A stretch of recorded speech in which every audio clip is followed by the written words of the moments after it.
Kita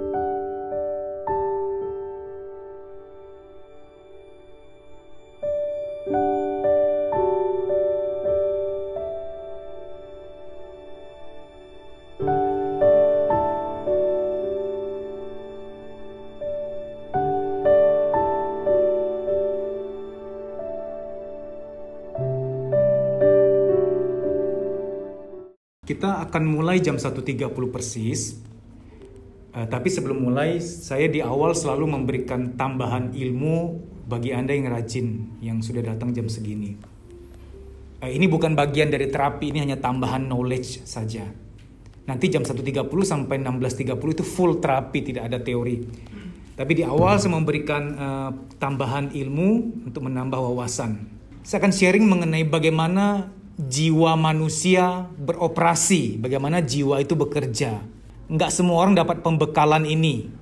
Karena yang mereka tahu hanya aku galau, aku mood swing, lagi nggak enak hati, lagi pengen me time. Yang kelihatan di permukaan itu badan kita. Badan kita lesu, kuat, wajah kita kelihatan bersemangat, ekspresif, itu yang kelihatan di permukaan. Nah, di dasar laut itu ada rohani saya nggak bahas di sini. Aspek spiritual, aspek rohani saya tidak bahas di sini karena bukan bidang saya. Saya akan bahas 3 komponen yang mereka bertiga menjadi satu istilah, yaitu jiwa. Jadi kalau Anda mendengar kata jiwa itu ada 3 komponen di dalamnya. Ada alam bawah sadar, perasaan, dan pikiran. Perasaan, feeling, emotion itu 3 hal yang merujuk pada hal yang sama. Batin, perasaan, emotion, yaitu satu hal yang sama. Pikiran, logika, mindset, rasio itu hal yang sama, yaitu pikiran atau mind. Selama ini, pikiranlah yang mengendalikan tubuh. Ayo tangan gerakin dong, ayo tangan buka pintu dong, ayo kaki tendang bola dong. Pikiranlah yang menggerakkan tubuh. Tapi ada kalanya, perasaanlah yang menggerakkan tubuh. Aku sayang anakku, pengen peluk, ini udah mau kenyang, mendingan berhenti, aku mau langsing. Jadi perasaanlah yang menggerakkan kadang-kadang. Nah, sekarang kita bicara realitas yang sering terjadi. Seringkali pikiran kita nggak nyala, perasaanlah yang bermain. Mau marah-marah aja, pengen apa langsung dilakukan. Nah, ini sebenarnya salah satu ciri ketidakdewasaan. Pengen apa langsung dilakukan, mau marah langsung marah. Ya, kita nggak menghakimi, kadang kita capek, bisa banget, bisa begitu, bisa. Saya pun masih bisa. Kalau tidur kurang, lagi capek, banyak pikiran, pikirannya nge-off, pikirannya lagi cuti. Kalau pikiran lagi cuti, perasaanlah yang main. Saya pun masih bisa begitu, saya tidak menghakimi. Saya bicara realitas, kadang-kadang nggak apa-apa, kita bisa begitu. Mau marah, marah, oke, manusiawi. Tapi jangan jadikan konsisten. Ada orang yang 1 kali 24 jam, 7 hari seminggu, dia begitu terus modnya. Modnya selalu begitu. Orang yang gak pernah menunjukkan kesabaran, marah terus. Nah, orang yang paling sabar bisa marah, gak apa-apa, tapi sesekali. Nah, ukuran kedewasaan adalah apa yang belum kita lakukan dicegat dulu di pikiran, dicegat dulu, difilter dulu. Ini yang gue mau, bener gak nih? Dicegat di situ. Baru keluar akan dilakukan atau tidak. Nah, dari luar ke dalam sebelum masuk ke hati dicegat juga dari pikiran. Jadi cegatnya 2 arah nih. Cegat dari luar mau masuk, cegat dari dalam mau keluar. Dari luar, orang fitnah kita, marah-marahin kita, gosipin kita, menunjukkan sikap perilaku yang gak baik ke kita. Sebelum masuk ke hati, dicegat dulu di pikiran. Difilter. Dia tuh gitu kenapa ya? Mungkin dia lagi capek kali. Dia baik ke orangnya, dia pernah baik sama aku, cuman mungkin dia lagi ada masalah, dia lupa tentang pertemanan kita, sehingga dia anggap aku orang lain, mungkin dia lagi lupa, mungkin dia lagi capek. Dicegat dulu di pikiran, ada pengandaian yang buat kita gak terluka, gak masuk ke hati. Nah, dari dalam keluar, pengen apa, dicegat dulu di pikiran. Tapi kita gak sempurna. Pas lagi kurang tidur, overloaded pikirannya, itu pikiran sering cuti, sering off, istirahat gitu. Tujuan dari sharing ini ujung-ujungnya supaya kita manajemen jiwa ya. Sekarang saya masuk ke alam bawah sadar. Banyak orang Indonesia belum melek apa itu alam bawah sadar, subconscious mind. Dipikir hal klinik padahal nyata. Contoh supaya gampang ginilah, anakmu atau pasanganmu tengah malam ngigau. Nah, kan tentu saja kita nggak bisa bilang itu setan dong. Kasihan setan sering difitnah. Terus keluar dari badan anak aku. Setannya ngomong, gue lagi di luar. Katanya setannya, fitnah aja lu. Nggak, itu bukan setan, itu alam bawah sadar. Kalau anak-anak mungkin mainnya belum tuntas, udah disuruh berhenti. Atau habis dimarahin, belum dijelasin. Bapak, Ibu, anak-anak itu tetap punya hak untuk kita menjelaskan. Nggak boleh yang kita habis marah, udah selesai titik, nggak bisa. Tolong menjelaskan. Supaya dia tuntas, dia kelar. Kok kamu nggak bisa jelasin? Ya udah, paling nggak mama sayang kamu, mama minta maaf ya, papa minta maaf. Minta maaf kepada anak itu ada gunanya agar one day dia jadi orang yang mudah minta maaf juga, nggak egois. Dan di alam bawah sadar tertanam bahwa mama masih sayang aku kok. Nah, itu yang kita mau jaga. Karena banyak anak tumbuh kondisi insecure. Mama aja nggak sayang aku kok. Aku nggak percaya akan ada orang yang benar-benar sayang aku. Sehingga ada wanita yang tumbuh, ada gadis yang bertumbuh jadi wanita dewasa yang nggak percaya, dia insecure, dia sangat nggak percaya suaminya sayang dia, sehingga benar-benar yang curigaan mulu, menuduh terus, kamu sama cewek itu kan kamu pasti ada apa-apanya. Dia nggak feel secure, dia nggak percaya bahwa suaminya mencintai dia, karena dunia pertama dia sudah salah persepsikan, dunia pertama dia sudah menyakiti dia, first love-nya dia udah menyakiti dia. Ini orang tua dan anak bersifat silang soal first love ya. Bagi kamu yang akan menikah atau sudah punya anak, kalau engkau punya anak remaja putri, wahai bapak, engkau first love-nya dia. Engkau seorang ibu, punya remaja putra, ibu, kamu first love-nya dia. Jangan sampai fail di situ. Usahakanlah. Supaya persepsi dia pada lawan jenis nanti tidak rusak. Karena kita bicara alam bawah sadar dan perasaan dan pikiran ya. Ada orang yang di sisi perasaan secara sekuat tenaga, aku pengen sayangin suamiku, pengen sayangin istriku, pengen, sumpah pengen. Yang kata si perasaan. Tapi di alam bawah sadar beda. Di alam bawah sadar ada rekaman, papaku mengkhianati ibuku kok. Papaku kasar sama aku kok. Aku pengen balas ke laki-laki lain. Ah, itu kita pasti nggak percaya. Masa sih mas alam bawah sadar sekejam itu? Alam bawah sadar bukan kejam, tapi dia primitif. Ada orang-orang yang nggak seneng lihat orang lain bahagia. Dia bukan jahat, tapi primitif. Itulah tujuan kita mendekat sama Tuhan. Terus pendidikan harus cukup supaya sisi logika kita, adab-adab terisi. Ada adabnya, ada penjagaan diri, ada akhlaknya. Tahu nggak akhlak tuh di mana? Di pikiran. Kita menyimpan, karena pikiran itu tempat memfilter. Nah jadi gini, kalau kita melek psikologi enak. Ada orang-orang yang dia nggak seneng lihat kita bahagia. Kita bukannya malah benci, kita malah kasihan. Ini orang nih alam bawah sadarnya ada sesuatu nih. Dia mungkin di masa kecil kurang bahagia, tanpa sadar dia nggak bisa lihat orang lain bahagia, kayak iri gitu.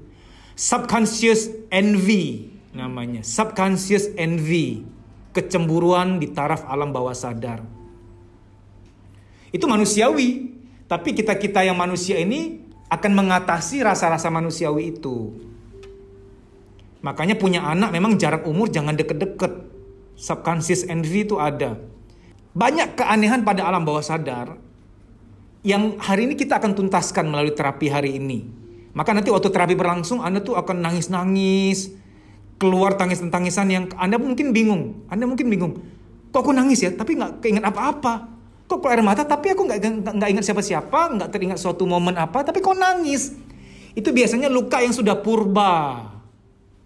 Waktu balita lihat papa mama berantem, udah lampau, udah lama banget. Yang orang bilang waktu menyembuhkan, sebenarnya tidak, tenggelam sebenarnya, nggak hilang. Nah, jadi nanti waktu terapi berlangsung, Anda nangis-nangis, jangan merasa kayaknya goib deh nih. Kok gue nangis-nangis mulu, nggak apa-apa. Jangan-jangan praktik perdukunan nih, gue pulang gitu. Jangan salah paham, itu semua alam bawah sadar. Yang kapan-kapan sebenarnya akan muncul juga. Anda lagi di kafe, di kafetaria, di kantin, nongkrong. Loh kok pengen nangis ya? Ada apa sih? Gak ada apa-apa kok pengen nangis? Ya itu alam bawah sadar, ada PR-PR yang gak kelar. Ada sedih-sedih yang harusnya dulunya keluar, tapi gak dikeluarin. Karena kita berada pada kultur yang jangan nangis, gak boleh cengeng. Anak laki-laki gak boleh nangis. Mengapa KDRT paling banyak terjadi dari suami ke istrinya, bukan sebaliknya? Yang sebaliknya juga ada. Kenapa lebih banyak laki-laki kepada istrinya? Karena laki-laki banyak mengalami ketidakadilan secara kultural. Laki-laki nggak boleh nangis, nggak boleh cengeng. Jadi PR-nya banyak banget di alam bawah sadar. Saya selalu ngomong, laki-laki sebelum menikah wajib terapi dulu. Jangan main-main, jangan gimana nanti. Kalau kamu nggak terapi, anakmu, istrimu jadi samsak. Wajib terapi dulu. Saya nggak sentimen sama pria kasar. Ada klien-klien kami pria kasar tapi rendah hati. Hebat loh, kasar tapi rendah hati. Mas, aku kasar, aku mau diterapi. Wih, saya 4 jempol deh. Orang gitu ada. Saya tahu nggak ada orang yang mau kasar kok. Di hatinya dia tahu kok dia butuh ditolong. Cuman dia terlalu gengsi aja gitu. Sekarang kita kembali ke topik. Bagaimana jiwa bekerja. Pikiran itu yang selalu ingin menskenariokan, harusnya aku tampak baik. Aku harus jaga image dong. Aku nggak boleh kelihatan sedih. Aku harus ngerjain ini itu. Aku banyak planning. Aku harus bikin ini bikin itu. Strateginya begini. Nah, itu pikiran tuh. Pikiran yang selalu frontliner. Resepsionis di lobi kita. Lobinya tuh badan. Resepsionisnya tuh pikiran. Nah, agak ke ruang tamu sedikit. Nah, itu perasaan. Ke gudang, ke dapur. Nah, itu alam bawah sadar. Nah, seringkali kalau kita bertamu ke rumah orang, kadang-kadang ada bau-bau sesuatu, kita kan nggak berani ngomong. Nah, bau itu mungkin dari gudang, bau itu mungkin dari dapur. Di Indonesia masih kurang melek psikologi. Kalau ada apa-apa, nggak enak di badan atau di pikiran, nggak mood atau apa, selalu berpikirnya, kayaknya aku kurang jalan-jalan deh. Aku udah lama nggak ke Bali, kayaknya aku udah lama nggak kulineran deh.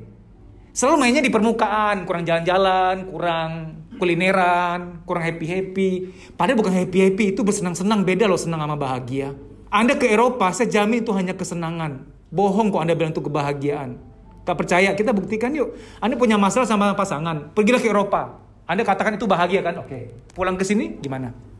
Masih ada yang ganjel. Itu bukan kebahagiaan tapi kesenangan. Sebenarnya bahagia yang sesungguhnya kalau dalam sudut pandang psikologi itu bongkar muatan. Kalau alam bawah sadar udah di detox, ya ampun, Anda minum air putih pun udah bahagia banget. Nikmat banget. Di rumah aja cukup, gak pengen keluar-keluar. Gak ada yang sanggup menggoda Anda tuh keluar. Ada pameran apa, ada diskon apa. Anda betah enak di rumah gitu loh. Hanya fogging yang membuat Anda keluar gitu. Gak keluar mati gua. Sekarang kita spesifik soal alam bawah sadar ya. Kita itu selalu ada dualisme. Di dalam diri kita ada sisi sabar, ada sisi tidak sabar. Itu pasti ada. Bohong ada orang yang sabar 100%. Tidak. Di sisi kita, dalam diri kita pasti ada diri yang murah hati, ada diri yang pelit. Pasti ada. Cuman kita pilih mau menangkan yang mana. Seberani-beraninya Anda, pasti diri takut ada.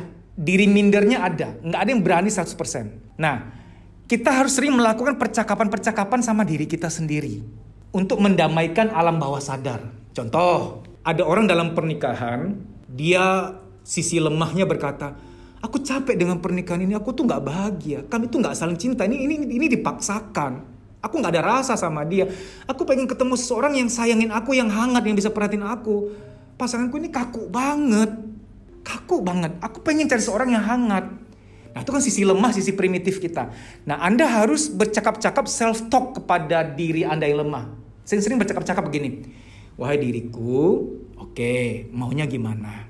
Andai pun ya kamu cerai, cari yang lain lagi yang bisa hangat sama kamu.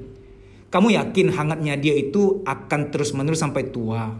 Di bumi ini gak ada kehangatan yang kekal. Tidak ada. Siang dan malam aja gantian datangnya. Jangan salah harap ya diriku. Aku ngerti, aku gak menghakimi kamu ya diriku. Ya gak apa-apa. Kamu pengen orang yang perhatiin sama kamu, oke gak apa-apa. Tapi apakah misalkan kamu nikah lagi, oke lah dapat cowok yang hangat. Dapat cewek yang hangat. Tapi apakah dia gak ada kekurangan lain yang membuat kamu menderita? Jangan-jangan nanti cuma ganti jenis penderitaan doang. Dapat yang hangat, kamu akan menderita dalam hal yang lain. Alam bawah sadar itu dalang. Kalau kita nonton video-video di IG, di TikTok kan ada background. Nah, alam bawah sadar itu latarnya tuh. Ya akan memberi warna pada perasaan dan pikiran. Alam bawah sadar kalau bongkar gudang, keluarin emosi-emosi terpendam, perasaan jadi enteng. Nggak ada yang mengintimidasi. Kenapa sih bilang intimidasi? Begini loh. Banyak orang sebenarnya sayang sama pasangannya. Sayang banget. Tapi di alam bawah sadarnya ada sentimen kepada seseorang di masa lalu. Tapi dikait-kaitkan kepada yang sekarang. Kita kan emang gitu tuh. Sebelnya sama siapa, tumpahnya ke siapa. Emang gitu kita tuh. Keselnya sama siapa, zaman kapan-kapan. Tumpahnya ke orang yang terkini yang bisa kita temui. Emang gitu. Jadi marahmu kepada anakmu, bobotnya itu gak murni untuk dia semua loh. Marahnya 10 kepada anak, mungkin salah anakmu cuma 2. Tapi 8-nya itu untuk mertua sebenarnya. untuk mantan, untuk siapa, debt collector. Jadi ini sebagai hiburan juga ketika istri atau suamimu sama kamu galak banget. Kamu menghibur diri aja. Istriku tuh sebenarnya baik. Suamiku tuh sebenarnya baik. Dia nggak murni marah sama aku kok. Dia marah sama seseorang di masa lalunya. Ya sudahlah, apa boleh buat, sebagai pasangan kan aku juga harus jadi tong sampah. Agak nolong kalau Anda punya kesadaran gitu dan diomongin, di self talk kan. Apalagi ya kalau misalkan istrimu lagi marah, kamu pegang lengannya dua-dua, sayang, aku tahu kok kamu nggak murni marah sama aku kan. Aku ngerti. Semoga aku bisa bahagiakan kamu kan. Udah meleleh, malu pergi dia. Atau dia minta dipeluk. Kita jadi insan yang nggak pernah marah lagi juga nggak mungkin sih. Naluri untuk marah, naluri untuk sedih itu nggak bisa di-uninstall, nggak bisa. Oke, baik demikian ya. Kita akan mulai training ini. Kita akan menikmati terapi-terapi psikologis 3 jam ke depan. HP-nya mohon di silent, kuatnya pas lagi tenang-tenangnya, husu-husunya terapi ada ringtone Cucuk Rowo gitu. Kamu bisa follow Instagram saya, deddysusanto.pj_official. Di story itu ada jadwal training, silahkan dicek. Kalau kotamu termasuk di jadwal, WA nama peserta ke nomor panitia tersebut di kota itu untuk mendaftar. Mas, aku nggak mau ikut training. Ya gimana dong? Kita kan mau membaik nih, mau meningkatkan kualitas hidup. Karena jangan-jangan luka-luka batin itulah yang membatasi, menghambat mental kita untuk maju. Sehingga mengalami yang namanya menunda pekerjaan, ragu ngambil keputusan, minder, mood swing, tidak sekreatif dulu lagi, negative thinking, susah tidur, badan gampang capek, ada nyeri-nyeri nggak jelas di pundak, di perut, di dada, di kepala, dan lain-lain sebagainya, psikosomatik. Psikosomatik adalah, psiko itu jiwa, soma itu badan. Psikosomatik artinya ada beban-beban di jiwa, baik yang terpendam maupun yang disadari, ketika secara akumulatif sudah penuh, dia nitip taruh beban di badan. Ada yang nitip taruh beban di kepala, jadilah migrain, rambut rontok, pelupa, insomnia, pikun dini, dan lain-lain sebagainya. Kalau ketombe karena salah sampo ya, beda jurusan itu. Beruak kakak. Ada orang yang ketika jiwanya sudah penuh, jiwanya itu nitip taruh beban di perut. Jadilah mah, nyeri head berlebihan, nafsu makan tinggi, nafsu makan rendah, dan lain-lain sebagainya. Saya nggak mau sebut nama-nama penyakit lain yang wah ya. Tidak baik menyebut nama-nama penyakit seperti itu karena dapat mensugesti. Saya sebutkan hanya gejala-gejala kesehatan yang sering dialami oleh kita semua, yang ringan-ringan. Time doesn't heal. Waktu tidak menyembuhkan. Kita perlu berusaha untuk memulihkan diri kita. Ada doa, ada usaha. Harus seimbang. Kalau ternyata setelah kamu lihat jadwal di Instagram saya, tidak ada kotamu terdaftar di situ, apa boleh buat kamu ikut training secara pribadi. Ini coaching pribadi. Nanti via WA call dengan saya. Tapi harus daftar dulu. Nah, daftarnya agak beda. DM, Instagram, kuliah psikologi. Daftar di situ, DM dulu. Bilang bahwa kamu mau daftar training private, coaching private. Tapi saya harus sampaikan ya, bahwa training publik itu jauh lebih melegakan dibanding terapi personal.